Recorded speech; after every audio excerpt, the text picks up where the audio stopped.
We talk about life, love, career, and community, digging beneath the public image to get up close and personal with some of the Wichita area's movers and shakers. This week, we go one-on-one with a fast food mogul who is a very familiar face. What's the hot new menu item that makes mealtime a family fun time? Our new premium chicken strips. Television viewers across Kansas know her as the Spangles Lady. Rene Steven has been pitching the Spangles restaurant chain on radio and television for many years.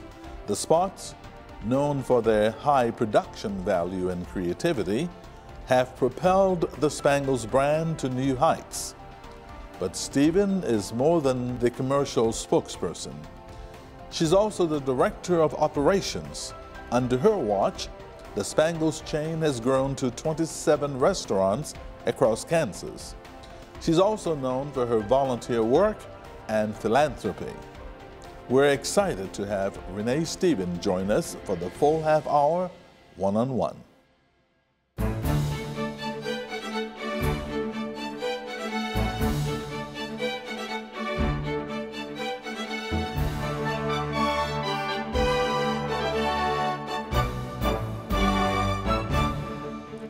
Welcome to One-on-One. I'm Victor Hogstrom. I'm excited to have Rene Steven to find out more about the person behind the persona. Welcome to the program. Thank you, Victor. Now, you've said that family and faith are close to your heart, and they have contributed to your success. Tell us about that. Sure. I am one of 11 kids, born and raised here in Wichita, Kansas. My parents had 7 boys, 3 girls, and a boy, and I was the 10th child. In fact, a little bit of trivia, because Joe and Esther had 10 kids born at St. Francis Hospital, the 10th child was free. Oh. So I was actually in the Wichita Eagle. So and, you were the free child. I was the free child, exactly. So a little trivia there. But, you know, all I knew growing up was we all, when we got old enough, we would go to the car wash. My dad had Joe's Seat Cover and Car Wash. My 3 brothers, Brad, Glenn and Dwayne Stevens, still run that business today. But we grew up going there on Saturday mornings. We'd pump gas, we'd run the register, we'd dust shelves if we were too young to do some of that other stuff.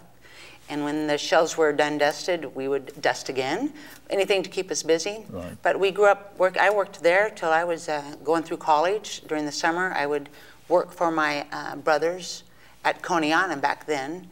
And then at nighttime, but during the day, I would cashier at my dad's car wash. So family, we were together a lot.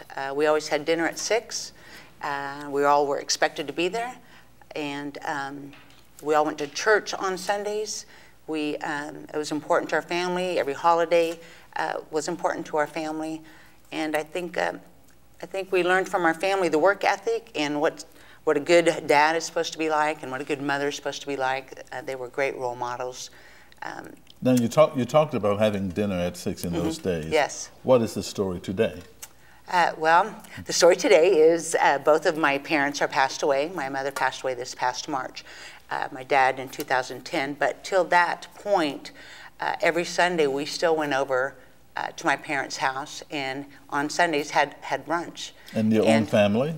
My own family. Oh, I have an 11-year-old who we can barely squeeze in dinner at dinner time because he's got basketball on Monday, Tuesday, Wednesdays. So he's very heavily involved in sports and activities, but we all still eat together. I mean, we picked up my son from basketball practice and went to dinner last night, so it's important. So you try to maintain the same tradition? Oh, you bet, you bet. And holidays, all the family, and there's a lot of us, I mean, over 100 plus just of our immediate family. But this Christmas, we'll all get together. My nephew has Genesis Health Clubs, and he is gracious enough that we can all congregate there and have Christmas dinner. My nephew Brandon, who is involved with Eddie's Toyota and things of that nature, has Thanksgiving.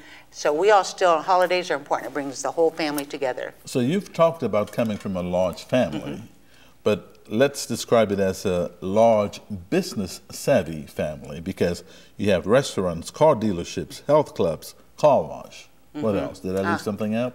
probably. My brother Joe, who's passed away as well, he was a dentist, had his own dental business. My sister's in real estate. I could start at the top. My brother Tom had Ready Industries, and now his sons run that for him.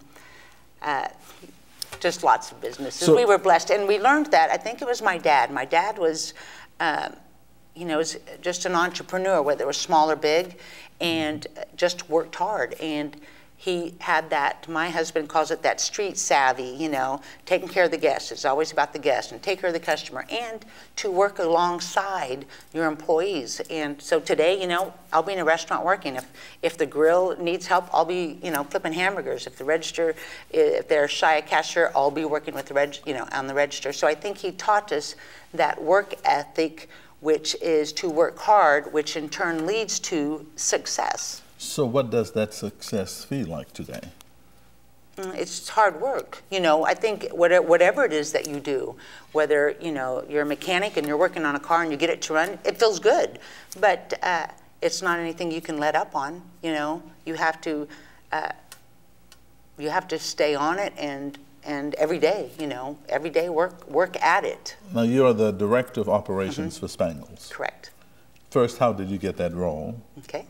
And tell us about the job itself. Okay. What's your responsibility? Sure. I went away to college against my parents' wishes because my dad and mom were my dad especially was very traditional. The movie My Big Fat Greek Wedding, the father in that show is exactly like my dad. Just in his thought process, you know, family was very important. They always had people over, but he also felt like, you know, you stay close to home. Girls don't need a college education, stay here. Everything is, you know. So I had went to college. My two brothers own Spangles, and because I worked for them for extra income at night, cashiering, I had to come back to Wichita because that was one of the rules. If I went away, that I had to come back to Wichita. And so my senior year, Dale had called me when I was up at K-State and asked if I would come back to work for him in the training department. So I came back, just went from store to store to learn the operations, spent 2 weeks at each store, and then I went from that point from training crew people to training managers, and did that for quite some time, which I loved because I was in the stores and training and working with people. And that's when I knew that, you know, I'm an operations person. So then I became an area supervisor to director of operations. You'll go nuts over our newest dessert, the caramel pecan pie slide. I do the TV and radio by a fluke. When we were growing and opening up stores way back when, I would go on radio and say, now hiring employees or now hiring managers. And people started to recognize my voice as I was in stores working. And then the owners thought, that's an interesting, you know, and we didn't have a local spokesperson, and a lot of restaurants were having their, one person do their spots. So it kind of evolved from, okay, you're gonna be director of operations, you're gonna work in the stores, but we're gonna also have you do the radio and TV. The new Rice Krispie Treat Slide. Hurry in before it slides away. Funny, right? No. No? Not at all? I thought it was funny. So when I see people out and about, they always say, oh, you're the person on TV. And I'm going, no, I'm really director of operations, which to me is much more important than doing the TV and radio. But which one do you enjoy more? Oh, operations, totally. Operations. Oh, completely. I love that. Yeah. But you've become the face. I know to a lot of people, but to me, what I work hardest at is operations. You know, I always tell them on the commercials I would like to put director of operations because that's what I do. That's what I'm most proud of. So tell us about the beginning of these commercial spots that you were involved in. Was it challenging to do them, or is that something you really... It was challenging because, one, I'm doing the commercials with my brother standing across from me because he's one of the owners, as well as brother. So he's much more critical about what you do or how you look or how you act, or, you know, and he can say things like a brother would as compared to how a boss would. So it's fun, but it's, you know, some people think, oh, how long does it take to do a commercial? You know, it's 30 seconds, and it may take 3 hours to do a 30-second commercial. So with the success that you're having and the success of the company and the family, what is your perception of life as a whole? Well, I really, I'm one of those that wake up every morning, and I over the years have not necessarily said it out loud, but I try to have a good attitude every day. I mean, because one, it's part of my job, but then I think it makes you have that good attitude. When I walk into a store, I know my mood will project onto my staff. So when I walk in, I say, hi everybody, welcome to Spangles. I say that when I walk in, and then boom, they say it back. So I feed off of them, they feed off of me, but I mean, I know that I'm blessed to have a great family, and from a great family, I have a great husband and great kids, have a 1-year-old grandson. So, I know that I'm blessed, but I know that I don't take it for granted. I have a couple of brothers that have passed away, one from a car wreck and one from cancer. So, life is precious. Right, right. And so is family. Sorry to hear about your loss. Yes, thank you. You compete with a lot of restaurants. You have 27 restaurants. Correct. Or has it grown higher than that? No, it's 27. 27.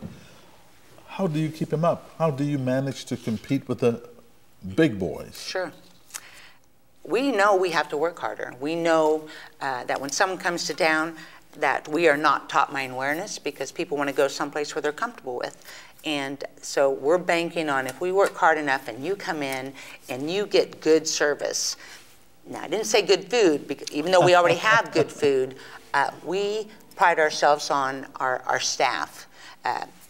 That our staff is always outgoing. We try to be always outgoing, very customer oriented, and I think that's where we win people over. We know we have good food, and that part's easy.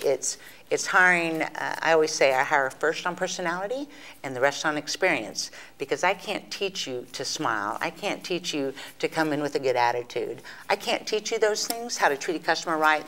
So first, I go on your personality, and then we can teach you the rest. So you have a very important role, it appears. And what about the new recipes? Who comes up with the new recipes? Sure. Mostly Dale Steven, who is one of the brothers, who's one of the owners / brother. But his mind is always working. Craig is the one that finds us all the products. He's the builder. He's the neat freak, Mr. Organizer. Dale is this let's try peanut butter and jelly on a burger, He's tried garlic and butter, on a burger. He's the mind that just doesn't stop. And who samples that? Then we all do. We all sample it, and we taste it, and then we all, say no this, no that, or add this, or subtract that. So when you went out to college, yes.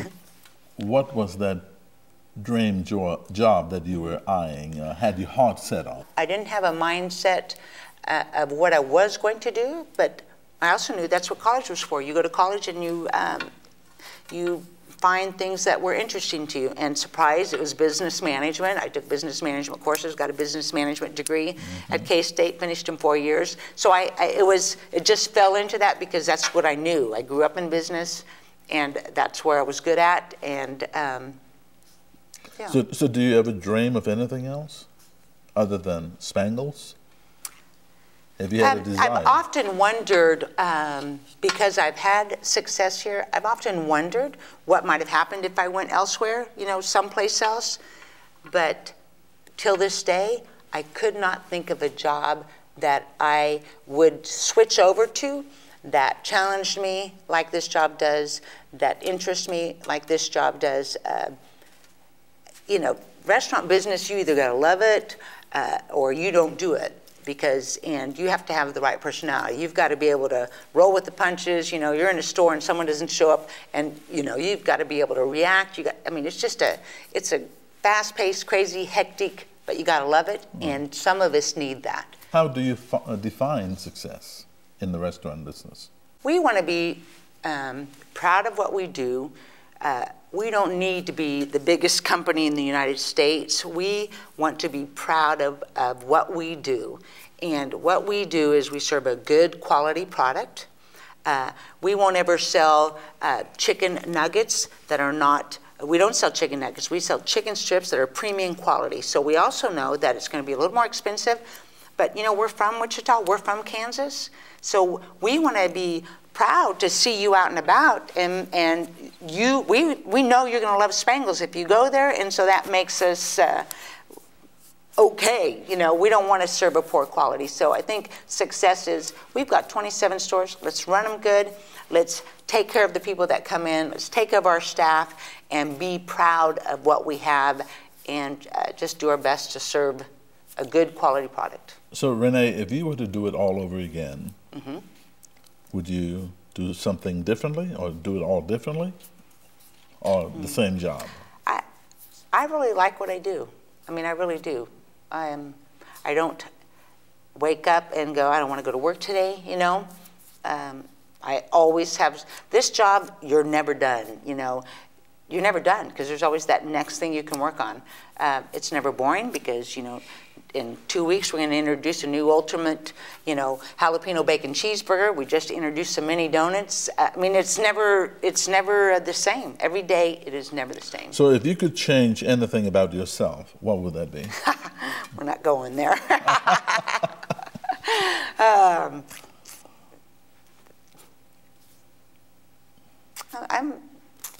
I'm sure my husband would list a lot of things. What would he say? I might be a little stubborn. I might be a little, that's probably all. Okay, so how do you define Rene Steven? Who is she in your mind? Sure. I think I'm someone that wants to do a good job for myself, but also do a good job for other people. I want to be happy with myself, and I want people to be happy that are around me. So what makes Rene happy?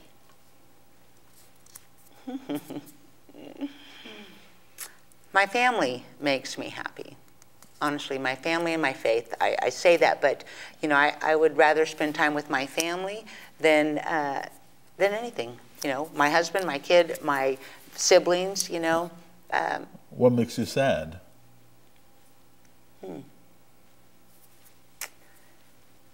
I hate to see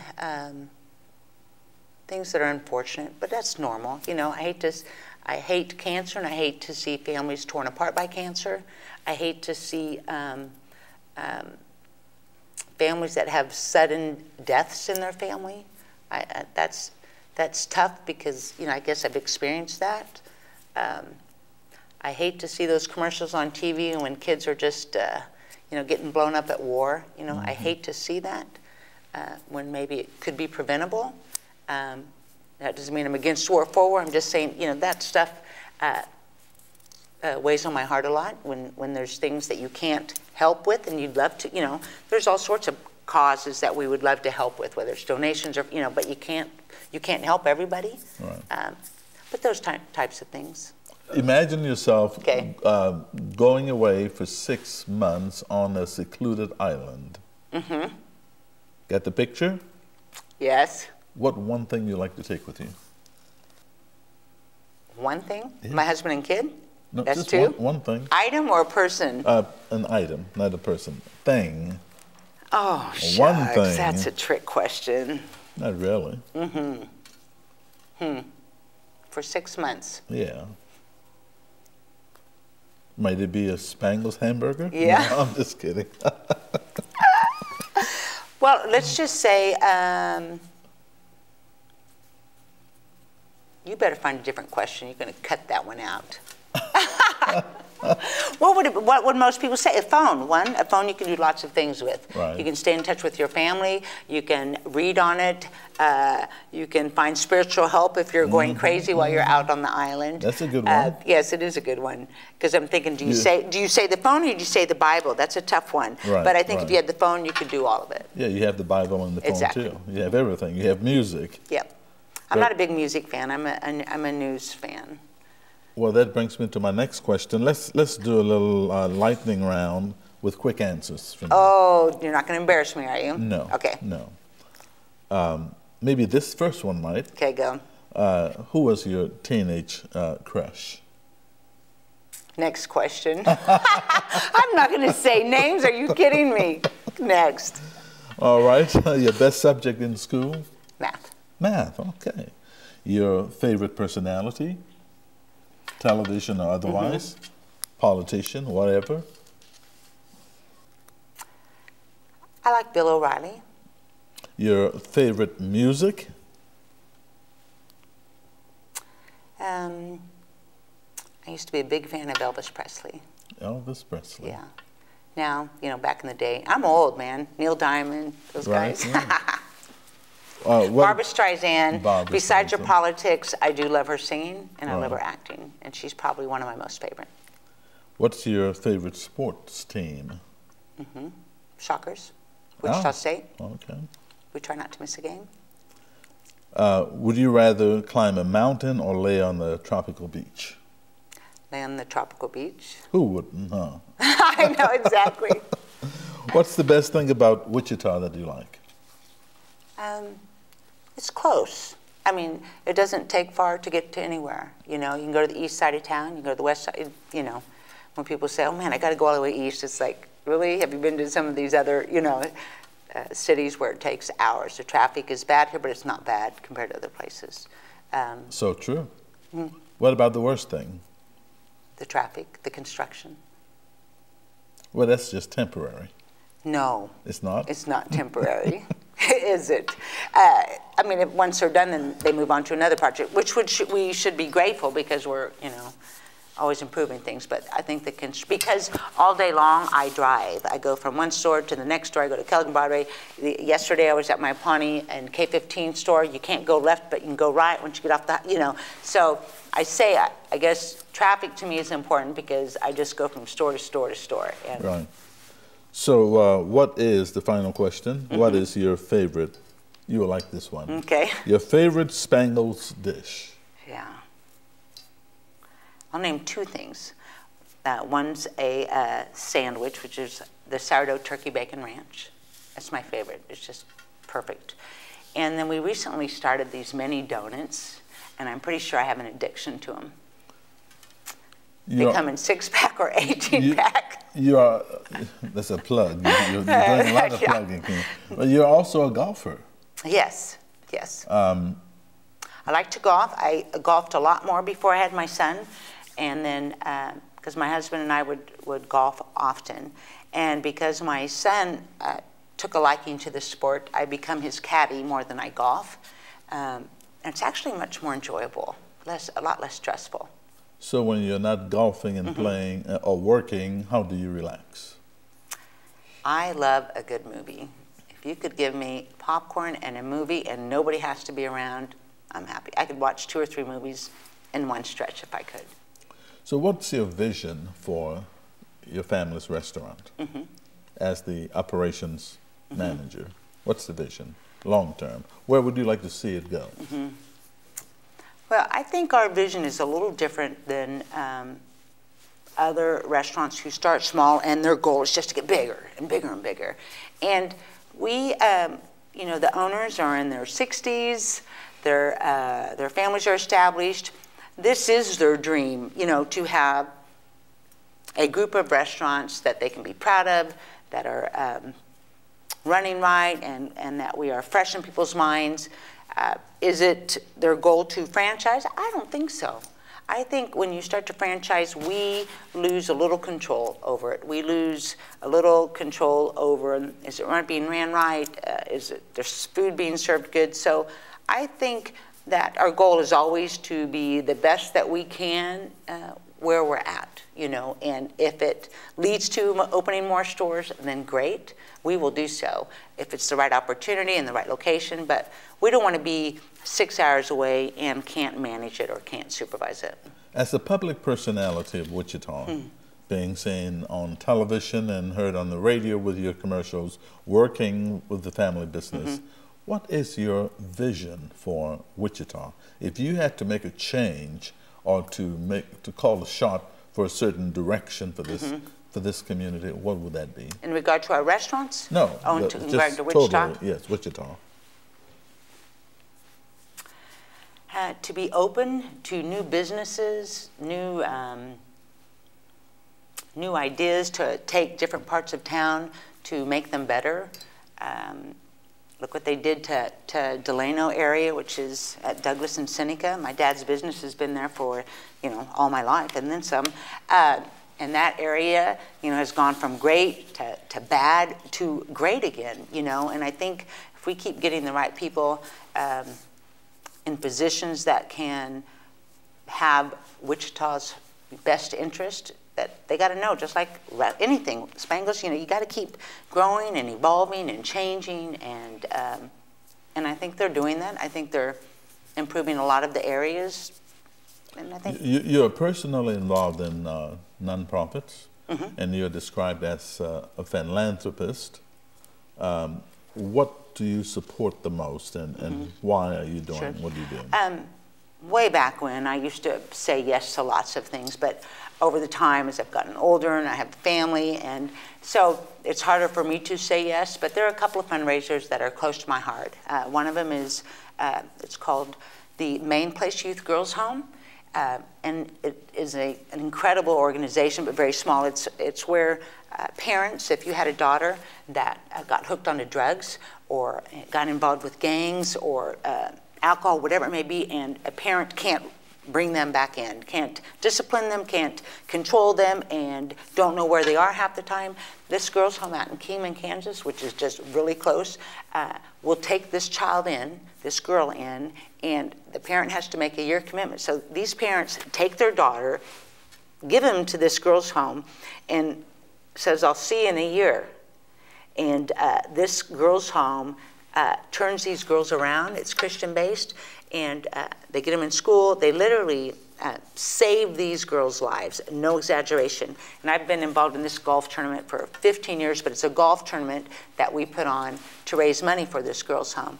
But we do that every year, and every year we try to have a girl come back that was in this home, whether it's years ago, and they come back and they have families, and they're going to Wichita State now, and they literally tell you the worst stories of where their life was until they got to the girls' home and where it is today, and they literally say they would not be there today. So that's one. Another one, go ahead. Go ahead. Another one is senior services. So I go from one extreme, from teenagers to senior services. About 10 or 11 years ago, a couple of gals came to me and said that they worked for senior services, and I'm going, I don't even know who you are. And because someone knew someone, they came with them, and they just gave me this spiel about the seniors in Kansas, how in Wichita, how everybody wants to donate to kids, and everybody wants to donate to the girls' home, but who's going to have a look out for the elderly? And my parents were in their 80s and so forth, so it was like, okay, so we started a fundraiser 10 years ago, and it's called the Galaxy of Stars Celebrity Roast, and it's to help raise money for senior services. Senior services has the programs like Meals on Wheels and things of that nature, which has helped over the past 10 years raise some good money for seniors. So those are my two main fundraisers. So is there a reason why you selected those two organizations? No, they just kind of tugged at my heart a little bit. So, yeah, it's a good question, but I did the golf tournament helped 1 year, and then all it takes is 1 year, because when you hear those girls, and all the girls come to the golf tournament that are in the homes, and they're just kids,